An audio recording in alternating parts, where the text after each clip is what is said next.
सुस्वागतम. मुरांबा मालिकेच्या आजच्या भागामध्ये आपण पाहणार आहोत की रमा अक्षय त्यांच्या सजलेल्या बेडरूममध्ये कॉटवर बसलेले असतात आणि दोघेही प्रेमाने एकमेकांकडे बघत एकमेकांच्या मिठीत येण्यासाठी एकमेकांच्या जवळ येतात आणि झोपू लागताच खाली अभ्याने ठेवलेला फुगा फटकन फुटतो आणि त्याचा मोठा आवाज होतो. तेव्हा रमा अचानक फुटलेल्या त्या फुग्यामुळे घाबरून अक्षयच्या मिठीत येते, तर अक्षय हा खुश होऊन हसू लागतो.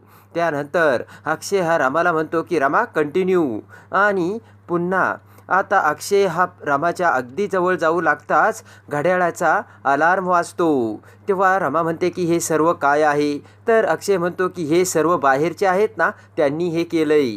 तर इकडे हॉलमध्ये त्या आवाजाने जान्हवी, आनंद, आभ्या आणि आरती मोठमोठ्याने हसत असतात. अक्षय म्हणतो की अलार्म वाजतोय आता, बॉम्ब काय फोडतात, पापड काय ठेवतात, हे सर्व काय चाललंय. अक्षय म्हणतो की मी अलार्म बंद करतोय, अजून काय काय ठेवलंय ते बघ. तर रमाला उशीखाली वाजणारी बाहुली ठेवली असल्याचे दिसते, तर इकडे अक्षयला सुद्धा वाजणारी मोठी पिपाणी सापडते. तर आता अक्षय रमाला म्हणतो की आपण आता झोपूयात, म्हणजे झोपायचे नाटक करूयात, म्हणजे त्यांना असं वाटेल की आपण झोपलो. तेव्हा अक्षय मोठमोठ्याने म्हणतोय की अगं रमा, अजून काही ठेवलंय का बघ, आणि मोठमोठ्याने ती पिपाणी आणि ते सर्व लपून ठेवलेल्या वस्तू अक्षय हा वाजवू लागतो. इकडे रेवा ही तावातावाने आई आजीकडे येते आणि आई आजीला म्हणते की आजी काम झालं बरं का. तर आजी म्हणते कसलं काम. तर रेवा म्हणते की बाबांनी मला जी ट्रिक दिली होती ना, ती अंमलात आणली. तर आजी म्हणते की अगं कसली ट्रिक ते तरी सांग. तेवढ्यात इकडे रमा ही दुधाचा ठेवलेला ग्लास अक्षय समोर धरते. तेव्हा अक्षय म्हणतो की मला नाही गरज, तूच पी. तर रमा म्हणते की मला नाही प्यायचं. अक्षय म्हणतो की अगं तुझ्याच बाजूला ठेवला होता ना, तेव्हा तूच हे दूध पी. तर रमा म्हणते की अहो आता त्यांनी ठेवलंय तर घ्या ना तुम्ही दूध. तर रमा म्हणते की असं म्हणतात की स्त्रियांमध्ये पुरुषांपेक्षा जास्त ताकद असते, तेव्हा घ्या ना तुम्ही हे दूध. अक्षय म्हणतो की काय बोलतेस तू रमा, दाखवू का माझी ताकद. तर अक्षय म्हणतो की दाखवू का तुला आता माझी ताकद, चल आता आपण पंजाच लढू. तर रमा म्हणते की होऊनच जाऊ द्याच, आणि दोघेही पंजा लढू लागतात. तर अक्षय म्हणतो की होऊनच जाऊ दे आता, आणि अक्षय लगेचच पॅड घेऊन येतो आणि दोन्ही अक्षय आणि रामाने त्यांचे हात आता पॅडवर ठेवून पंजा लढू लागतात. तर आता अक्षय म्हणतो की होऊनच जाऊ दे, तेव्हा दोघेही ताकद लावू लागतात. तर आता रमा ही भरपूर ताकद लावते, पण अक्षय काही रमाला ऐकत नसतो. पुन्हा अक्षयसुद्धा ताकद लावतो, तर रमासुद्धा काही कमी नसते आणि दोघेही पंजा लढवत असतात. तर आता अखेर अक्षय हा त्याचा पंजा लढवत रमाचा हात खाली पाडतो आणि जिंकलेला असतो. तर अक्षय म्हणतो की चल आता पटापट दूध पिऊन टाक. तेव्हा रमा म्हणते की नाही, मी काय म्हटले होते तुम्हाला कळलं का, जो जिंकेल तो हे दूध पिईल. तर लगेचच रामाचे बोलणे अक्षयला आठवते आणि अक्षय म्हणतो की तू असे म्हणाली होतीस का रमा. तेव्हा रमा म्हणते की तुम्ही ऐकलं नाही आणि जोशामध्ये गेले तुम्ही टेबल आणायला. तर अक्षय तो दुधाचा ग्लास रामाकडे करत म्हणतो की तुम्ही प्या. तर रामा पुन्हा तो अक्षयकडे करत म्हणते की तुम्ही प्या. तेव्हा अक्षय म्हणतो की एक काम करू, आपण अर्धा अर्धा पिऊ. त्यानंतर अक्षय अर्धा तो दुधाचा ग्लास घेतो आणि रमा उरलेला अर्धा ग्लास पिऊन टाकते. त्यानंतर रमा अक्षयला म्हणते की आय्या तुम्हाला दुधाची मिशी आली. तर अक्षय म्हणतो की रमा तुला सुद्धा मिशी आली. तेव्हा रमा तिच्या ओठाला हात लावू लागते. तर पटकन प्रेमाने अक्षय रमाचा हात आपल्या हातात घेतो. प्रेमाने एकटक नजरेने रमाकडे बघत अक्षय हा त्याचा हात रमाच्या ओठावरून फिरवतो.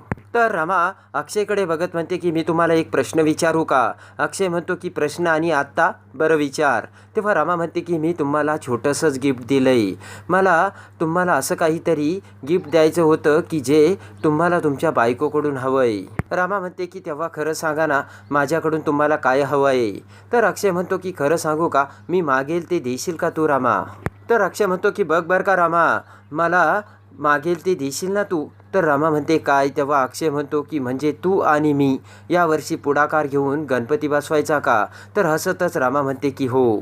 तर रमा म्हणते की चालेल, मी आरतीची तयारी करेल, सर्व तयारी करेल, तेव्हा आपण यावर्षी बसूयात गणपती. पण तेवढ्यात आता अक्षयला जांभळ्या येऊ लागतात. तर आता इकडे बोलत असताना दोघांनाही जांभळ्या येऊ लागतात. तर रमा म्हणते मला झोप येते. तेव्हा अक्षय म्हणतो की आता झोपून कसं चालेल, आपल्याला जागं राहायचं ना. तर अक्षय पुन्हा जांभळी देतो.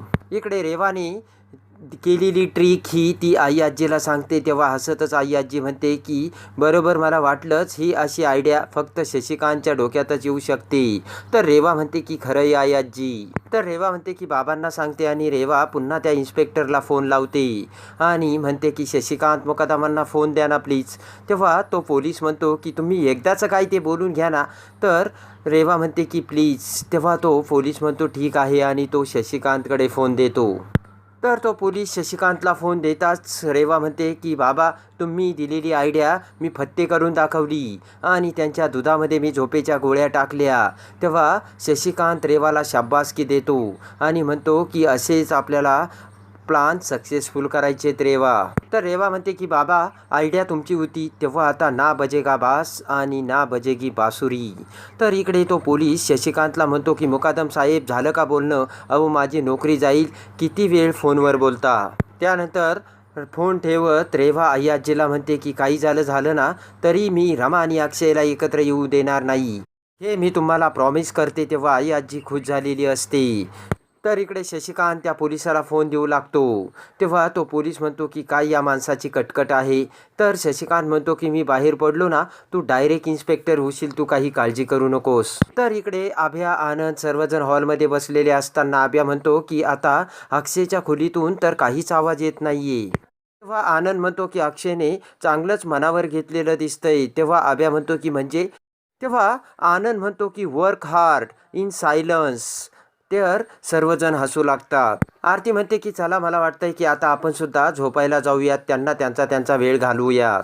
तर इकडे झोपेच्या गोळ्यामुळे रमा आणि अक्षय यांना गाढ झोप लागते. दुसऱ्या दिवशी सकाळीच आभ्या, आनंद, जान्हवी, आरती सर्वजण अक्षयच्या दरवाजापाशी येतात आणि दरवाजावरती टकटक करत म्हणतात की अरे अक्षय, सकाळ झाली, उठा.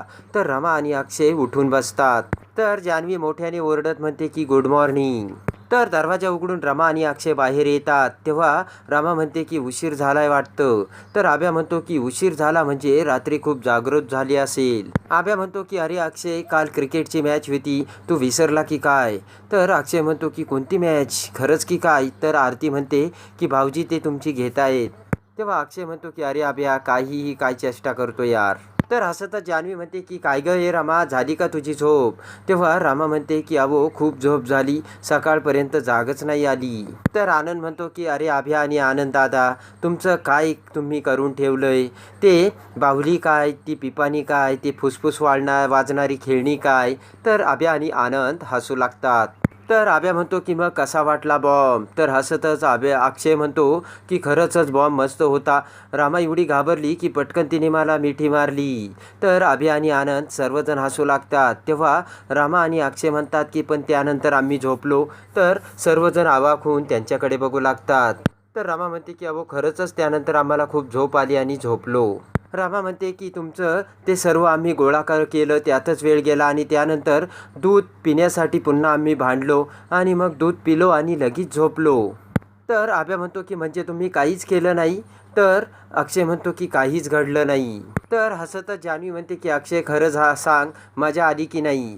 तेव्हा अक्षय म्हणतो की वहिनी, मी खरं सांगतो, आम्हाला गाढ झोप लागली. तेव्हा आनंद म्हणतो की अरे अक्षय, म्हणजे आम्ही ही सर्व केलेली मेहनत वाया गेली तर जान्हवी म्हणते की रामा, मला काय वाटलं की तू अक्षयला एवढं छान गिफ्ट दिलं, त्यानंतर तुम्ही काहीतरी करताल, पण तुम्ही तर आमची सर्व तयारी धुळीला मिळवली. जान्हवी म्हणते की अगं रामा, काहीच कसं नाही केलं तुम्ही. तेव्हा आरती म्हणते की चला चला, आता आपण निघूयात, त्यांना त्यांची तयारी करू देत, कारण त्यांचे डोळे बघ किती लाल झालेत. तर इकडे सर्वजण निघून जातात. तेव्हा रमा अक्षयला म्हणते की काय हो, आपल्याला एवढी झोप कशी लागली? तर अक्षय म्हणतो की काय, तेच काही कळलं नाही. तर इकडे रमा म्हणते की चला आता आपण आवरू, उशीर झाला आहे. तर दोघेही आतमध्ये जातात. तेव्हा रेवा त्यांचे ते सर्व बोलणे ऐकते आणि लगेचच खुश होऊन आईआजीकडे येते आणि आईआजीला म्हणते की कॉंग्रॅच्युलेशन आईआजी, आपला प्लान सक्सेस झाला. काल दोघांनाही गाढ झोप लागली. तेव्हा आजी म्हणते की तुला कसं कळलं? तर रेवा म्हणते की मी त्यांचं बोलणं ऐकलं ना, बाकी सर्वजण धमाल करत होते आणि हे गाढ झोपलेले होते. तर आजी म्हणते की रेवा, आत्तापर्यंत त्या दोघांना एकमेकांपासून वेगवेगळं करण्यासाठी आपण खूप डाव खेळतोय, पण आपल्याला काही यश येत नाही. तेव्हा आता असंच आपल्याला काहीतरी मोठा डाव टाकून त्या दोघांना वेगवेगळं करायला हवं. आई आजी म्हणते की काही जरी झालं तरी रमा आणि अक्षयची फॅमिली वाढता कामा नये. येत आहे का रेवा तुझ्या लक्षात?